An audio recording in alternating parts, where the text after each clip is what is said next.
This podcast is brought to you by DirecTV Stream. Does this sound familiar? You got one device that lets you catch the game live, another lets you stream your favorite shows. You're watching sports highlights on your phone. You've got your neighbor's best friend's login for the good stuff. Well, I want to tell you about a simple way to get all the entertainment you love without the hassle. It's called DirecTV Stream, and it brings you your live TV and on-demand favorites together like never before, so you can watch your favorite sports, movies, and shows all in one place. That means no more juggling remotes and no need to buy another device ever again. And the best part? There's no annual contract. So get rid of the clutter and the confusion and get your TV together with DirecTV Stream. You can learn more at directv.com. Compatible device required. Content varies by package. Hoge Jahns. What's up? Welcome into Pittsburgh. It is the middle of the night at this point. Almost 2 in the morning, 1:30 in the morning.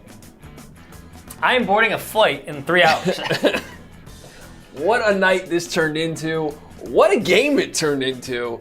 I have to say, it is actually nice to sit here with a lot to talk about. Like interesting things that are not just all awful. There was a point in the game where I turned to Kevin Fishman. I'm like, dude, we've already written about this about 5 times this year. That was the way. And then all the craziness happened, yeah. I mean, the game was trending in a horrible direction for the Bears for a really, really long time. There was a lot of bad.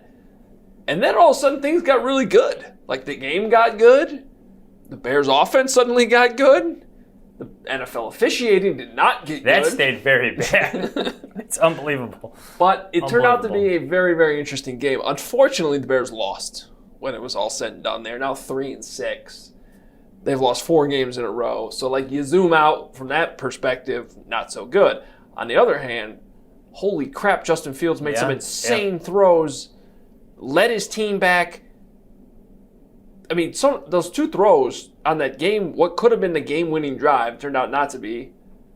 Wow. Yeah. I don't want to call them moral victories. Call them, I don't know, Fields developmental victories, because the Bears still don't win the game. I think that's like the next step is him actually like closing this out. But yet, when he walked out like onto the field, this is like one of my lasting takeaways. When he came out onto this field with 26 seconds left. You still felt that the Bears had a chance. Yeah. I have not felt that way about a Bears quarterback, maybe ever. I'm not lying. I'm not exaggerating this. Yeah, Jay Cutler had some dramatic victories, but this game just felt turbulent from the beginning, right? Forget ebbs and flows. Like the officiating played a role in this game. Like there was just bad plays on both sides of the ball. But to see Justin Fields walk out on that field after he delivered what could have been a game-winning drive with 26 seconds left and feeling confident that the Bears could actually win this one. You can checking the mic and making me like that. That was doing my due diligence. Sorry if you're watching on YouTube. Yes, I don't think I'm alone in this feeling. Like no, they had a chance. They had a chance, and that feeling itself just felt unique for someone who's covered this team for 10 seconds, 10 years, I should say. It just felt different. It felt like 10 seconds. Yeah, it felt like 10 decades sometimes. It honestly felt like midnight by the time the game started. These East Coast Monday night games. Oh. It's like, my God, are we on a week 10 yet, or what's happening here? Totally agree. Like, I think we actually are to that point in the season where you actually have to look at it. I wouldn't even say moral victories. It's just like the things that really matter. I mean, if the Bears win this game, they go to 4-5. That would matter. Like that. Justin Fields would have led them to victory. That's significant. Well, true, but I still think it's very important. I guess what I'm trying to say is even though the W doesn't count, what Justin Fields did still counts. Yeah. Like, yeah, it would have been nice to attach like a game-winning drive. More than nice. Yes, that's the next step in this. Absolutely, but like that, the developmental stuff is still incredibly positive coming out of this game, especially when you saw how that first half was going. I mean, look at halftime. I think you and I, we talked at halftime, and it was like, again, yeah. Like we've covered this before. Just a lot of bad football in the first half. A lot of fingers pointed at Matt Nagy. You're probably right in that. But just to see them come back in the second half, to see the ball thrown vertically down the field. Yeah. Like these weren't just like quick screens taken for 30-yard gains. These are vertical shots completed down the field. That's important. It's more than important for Justin Fields. All right, Justin Fields is definitely the most important thing. The thing everybody's going to be talking about, though, for the next couple days probably all day tomorrow, like nationally, is the officiating in this game. Tony Correnti's crew. The hip check heard around the world. We're not talking about hockey either. Well, here's the thing. It was at least seen around the world. It was literally on video, and it's a very interesting... So first of all, let's talk about the situation. So the score was 23-20 at the time, I believe. Yes. If you want to maybe double Go check. ahead, you keep I'm pretty talking. sure it was 23-20.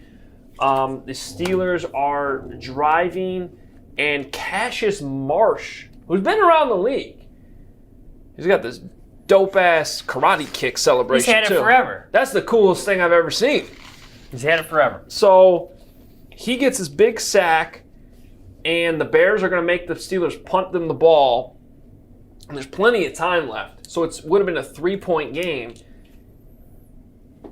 Marsh does a sweet celebration. That's not what they called the penalty on. Then he, in the words of Tony Correnti, postures towards the Steelers sideline. I'm the one who talked to Tony Correnti in the pool. You're posturing right now. I am posturing. I have poor posture right now. What the hell are we doing? Like, sorry. You're just sitting at this point, which is fine. It's been a long night. It's past our bedtime. Postures. That was the word he used. Posturing. Cassius Marsh postured towards the Steelers sideline, and that was what Tony Correnti saw to throw a taunting flag.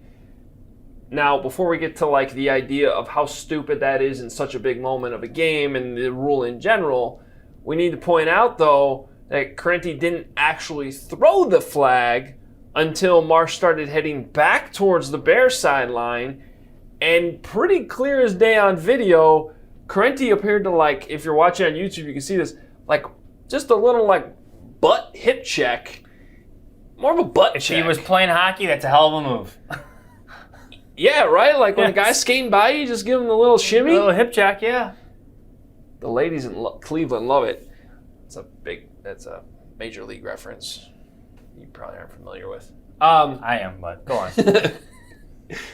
So Correnti said he was unaware that contact even occurred. And he reiterated, because I pushed him on that, and he reiterated the penalty was for posturing at the sideline. So if you're listening, our man right here, the Hoge Cat, Adam Hoge, was the pool reporter who talked to the referee after the game. He did a fine job. Thank you. Getting clarification for as much as he wanted to provide, but heck of a job by you. Come on, like, we've all seen the video. Yeah. There is clear contact there. It's not just like he just turns. There's actually, like, if you're watching YouTube, we're thrusting our hips right now. Bear with us, but like, there's a turn. He sticks his butt out. Yes. He sticks his butt out in the Cassius Marsh. The butt check. He butt checked him. But then he throws the flag. Mike Marsh, actually, like, a lot of credit for him for speaking to us afterwards. Yes. And he was visibly upset about this. Yes. This is a guy who's been in the league for a long time. He's He's a journeyman. He's a journeyman now. He was on the practice squad this morning. They called him up for the game. That was a huge sack in this game for the team, for the Bears, for him in that moment, and to have a penalty called. He didn't even know a penalty was called until he reached the sideline. And I think it was Bill Montgomery, the linebackers coach, just let him have it. Do you see that? Just let him have it. He had no idea that a penalty was called. I mean, it's just like something is off in this timeline of things. I mean, you were there. Does it not feel off? You know what? The whole thing is so convoluted because, yes, it feels off. The Bears have had a problem with this. They've had a problem with personal fouls all year. They clearly can't handle this taunting thing. So, like, in that regard, I could see why the coaching staff is incredibly frustrated in the moment. But, like, you go back and watch it, and, like, literally all he did was he does his kick, and then he does stare at the Steelers sideline. But who knows, like, look, he's probably staring at the sideline. I'm not going to claim he's not. But he did, yeah. What if his family's in the fifth row? Yeah. Like, they don't know. Yeah. And so, like, the point is, like... And, like, nothing was said. Officials do this all the time. They like, get too into it. They get too subjective. They let the moment get emotional for them. And so Correnti knows this is a point of emphasis. He sees a guy. It's an emotional play. He probably saw the sack celebration to begin with. Maybe that started to trigger him for all we know. And then it's almost like he needed an excuse because all Marsh did was look at the sideline, but nothing else. It's almost like he needed an excuse to throw the flag. Yeah. So he created a little contact. And then he tossed the flag in his direction. I think you can make a strong argument that what Tony Correnti did on that call was more taunting than what Cassius Marsh did. Yeah. I don't know what Marsh said exactly. We were there, but he was, again, extremely upset about it. Well, he called it extremely inappropriate. There it is. Inappropriate. The hip check. Yes, the hip check. Yeah. He saw it, at the moment, didn't think much of it. Then he saw the video that we've all seen. Mm-hmm. That's been shared on social media. That's going to be all over television tomorrow. He saw that, and he was visibly shaken by it. This is, for all your, I don't really harp on officiating, but this is a game where you watch it holy crap. This now you know why I go on my rant. Yeah, this is it's a problem. What is happening here? But it is a problem. So when I go on my little rants, it's because shit like this happens. Yeah, and I tweeted in the moment, wait till this decides a playoff game. Yeah.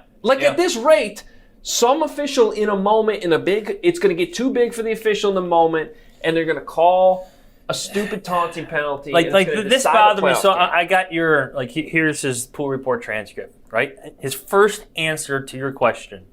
First of all, keep in mind that taunting is a point of emphasis here. That's his first sentence, right? He's defending it immediately. Point of emphasis. That's a point of crap.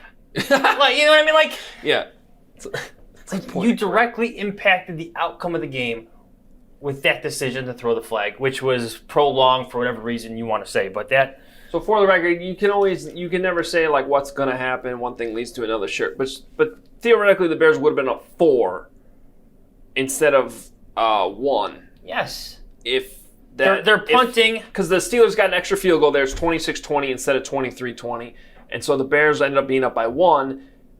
You never know. Maybe the Bears ended up settling for a field goal because they're only down 3. Blah blah blah. Who knows? It was a huge call in a big game, and I think you can't make that call. You just can't, regardless of what happens from that point on. You can't do that.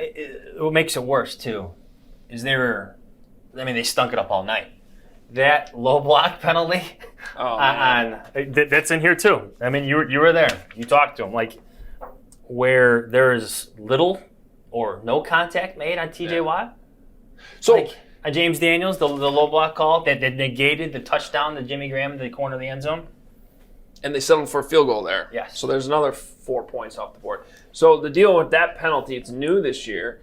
You cannot low block anymore outside what is now called a tight end box. It used to be the tackle box. Now it's a tight end box. Next year it'll be the slot receiver box. A couple years later it'll be the wide receiver, X-receiver box. We're on a freaking box. Come on. Okay, so now there's a tight end box. And so we're in a box. If you get outside the tight end, you cannot low block. Now, I honestly haven't seen a good replay of it. You guys probably have because you're watching on TV. So I don't know if he was outside the tight end or not. The call was on James Daniels. What I was pretty sure, both in the moment and the quick replay I did see, where I wasn't necessarily looking at the location, was he whiffed on the block. There has to be contact, right? So that was one of my specific questions to Tony Correnti. His quote, I have to judge that there was contact, and that's what I judge. And I even clarified. What did I clarify? What quote is that? I said, so you judged that there was contact? Yes, I did, from my perspective and in my position. Now, again, I have not seen this replay again. Maybe there was contact. It looked to me like you whiffed, though. Yeah, it looked like to me like everybody and watching. Again, it looked like this is my problem with points of emphasis. Officials start looking for specific things that might not actually be there. And they anticipate calls, and they make the call not real. Because everybody makes mistakes in the moment. It's not like sometimes replays are very beneficial to even the referees. But so when you're looking for something very specific because it's coming down above you from the NFL that you need to call this, or by the way, these guys get held accountable, not publicly, but they do behind the scenes. They get graded, they get playoff assignments. It's funny though; they somehow always end up in the playoffs anyway. Like Tony Corrente will probably have that like noon game the first Saturday of Wild Card Weekend. Like, how many years did Jeff Triplett still get a wild card game? Yeah. And it was like, what's happening here? But so they do have pressure, and they are worried about missing calls. Like, so, and that's part of the problem here. I honestly wonder, would he have been dinged? Would Tony Corrente been dinged for not calling that taunting? I think it's a fair question from his, and that's probably something off the record he might say to us. I don't know. Yeah, that's fair. I'm not defending the call. I'm just saying, like, this is some of the pressure they deal with too. And yet there was still more tonight. Like Justin Fields asking for fairness in the roughing the passer penalties. Mm-hmm. You give those calls to Big Ben, why not me? Quoted Joe Burrow. Mm-hmm. I mean, obviously the young quarterbacks aren't getting these calls, but that is another problem. There's again, where's the... It's called fairness. I don't know this for sure, obviously. I think the one that got called on the Bears only got called because Ben was shaken up. Yeah. He ran into his own guy and then looked hurt. Yeah. And that's when Corrente threw the flag. Yeah. He sold it. But meanwhile, the running quarterbacks don't get the same type of treatment. It's Aaron Rodgers does though. Yeah, I think it's so. That's a whole nother podcast. When the moment is right, you need to be ready. That's Roman Ready. Go to GetRoman.com/Adam now to speak to U.S. licensed healthcare professional to talk about erectile dysfunction. Get $15 off your first month of treatment. ED is more common than most people think. In fact, 52% of men between the ages of 40 and 70 will experience some form of ED. Roman's system is completely confidential and totally discreet. No big logos or labels on packages. With Roman, you get a free online evaluation and ongoing care for ED, all from the comfort and privacy of your home. A U.S. licensed healthcare professional will work with you to find the best treatment plan. If medication is appropriate, it ships to you free with 2-day shipping. The whole process is straightforward, convenient, and discreet. Getting started is simple. Just go to GetRoman.com/Adam and complete an online visit. Take care of your ED without leaving your home. Complete an online visit today to connect with a U.S. licensed healthcare professional and take care of it. Go to GetRoman.com/Adam today. And if you're prescribed, get $15 off your first month of ED treatment. Make sure you're ready to have confidence and control this fall. Roman Ready. As we settle into this fall season, life is picking up again. We know that these days staying comfortable is at the top of everybody's list. So when you lace up a pair of Allbirds wool runners, you'll see that Allbirds has redefined what it means to be comfortable, and that's all day long. Made from soft, sustainable merino wool, the wool runners don't just feel good, they look good too. I wear mine everywhere I go, to the airport, to games, going out with friends, going out to dinner.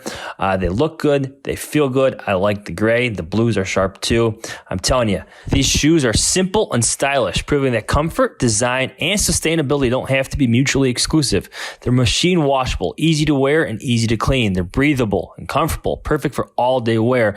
Allbirds is a carbon-neutral company thanks to sustainable practices like using natural materials and purchasing carbon offsets.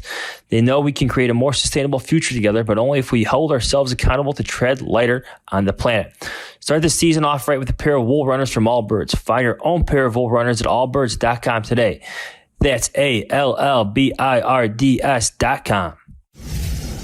After years of fine print contracts and getting ripped off by big wireless providers, if we've learned anything, it's that there's always a catch. So when I first heard that Mint Mobile offers premium wireless service starting at just $15 a month, I thought, what's the catch? But after speaking with them and using their service, it all made sense. There isn't one. Mint Mobile's secret sauce is that they're the first company to sell wireless service online only. So by cutting out retail stores, there's no crazy overhead costs that get passed down to you in the form of mystery fees. Instead, Mint just passes on sweet savings direct to you. When I found out how much money you could save by switching to Mint Mobile, I got excited. For people looking for extra savings, Mint Mobile offers premium wireless for just $15 a month. All plans come with unlimited talk and text and high-speed data delivered on the nation's largest 5G network. And you can use your own phone with any Mint Mobile plan. Keep your same phone number along with all of your contacts. And if you're not 100% satisfied, Mint Mobile has you covered with their 7-day money-back guarantee. Switch to Mint Mobile and get premium wireless service starting at just $15 a month. To get your new wireless plan for just $15 a month and get the plan shipped to your door for free. Go to mintmobile.com/Hoge. That's mintmobile.com/Hoge, Hoge. Cut your wireless bill to $15 a month at mintmobile.com/Hoge. In sports radio these days, there's so many choices when it comes to who to listen to when making your picks.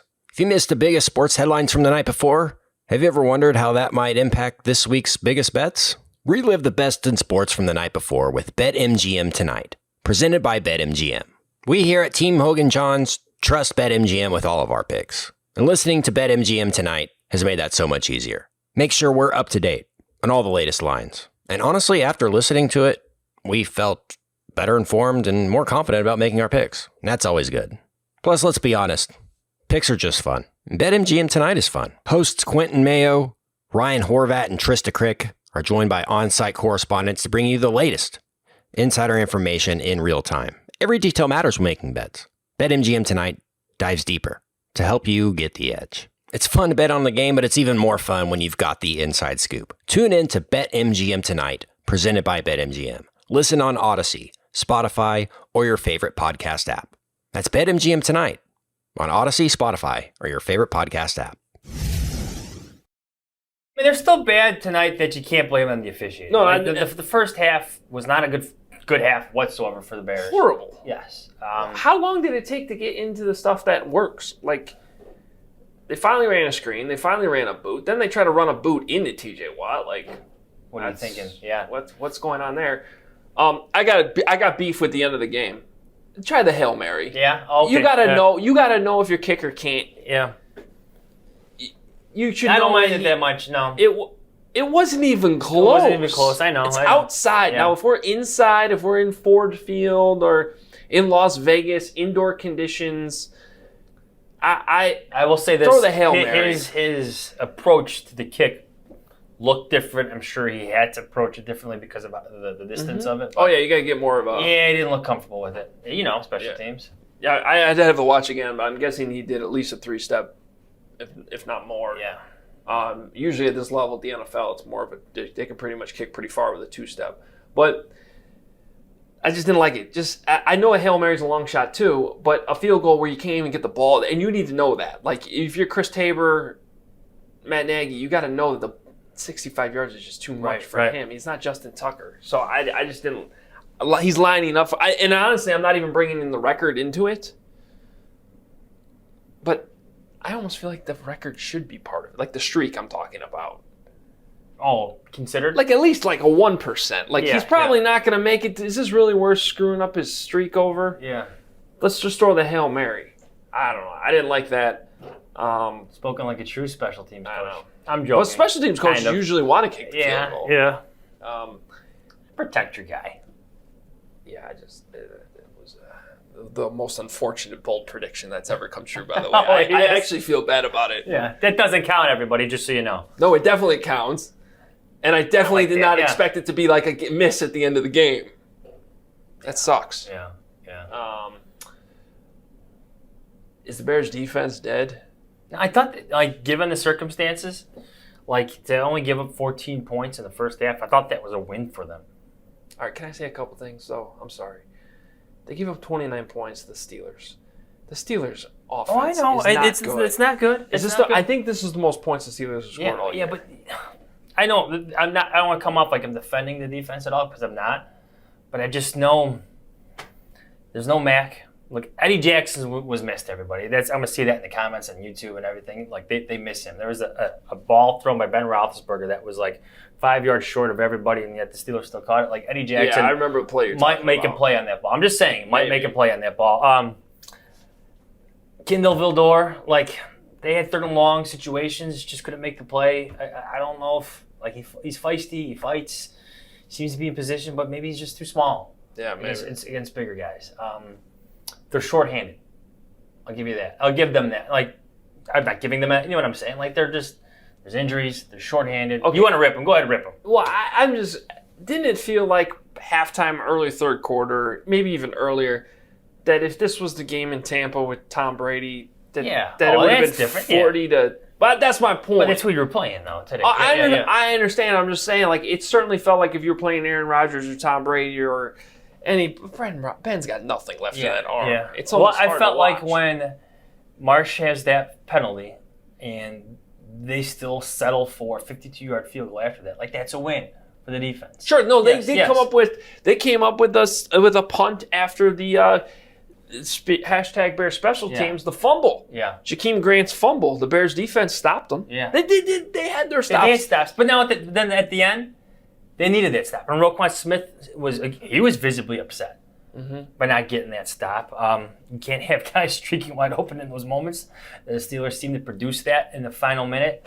Just awful defense. And how about Robert Quinn? Can we line up like not in the neutral zone? Oh yeah, all the penalties. I mean, look, there were some bad calls, but there was plenty of just stupid penalties. Can't have that. You can't have that. Like, they had back to back. Yeah. Offsides back to back on like the Travis key drive. Stevenson, you can't have that. I get you're excited and all that, but line up on sides. So, onside. Yes, I'm trying to come off like I'm defending them, I guess, but at the end of the day, they didn't do their job when they needed to in the final minute. Man, they're 3-6. Yeah. They get a bye week, and the Ravens. Be a fun game though. It'd be fun to see Jay. If Justin Fields can play like he did in the second half, all games are going to be fun this year. He did have some misses though. Quarterback's going to have misses. Like some little things too. Like I know everybody was mad about that hitch. Remember the first drive they threw? No, I still thought Allen Robinson didn't get close enough to the sticks. I think he was a yard short. But I think he was looking for a ball that could kind of carry him across like last week. Yeah. See, that's like... But he was late and wide with the throw, and that made like a 4-yard throw look like a 2-yard throw. Right. Which is, you know what? At the end of the day, all quarterbacks are going to have their misses. But he still finished with... He completed 17 passes for 291 yards, man. That's pretty good. How many attempts did he have? 17 and 29. 1 touchdown. The interception was weird. Yeah. That's one thing he's got to get better at, and understanding like linemen are big, and like even on the last play before the field goal that had no chance, they were trying to pick up another 5 yards or so. Get the ball up. And it was just an easy knockdown.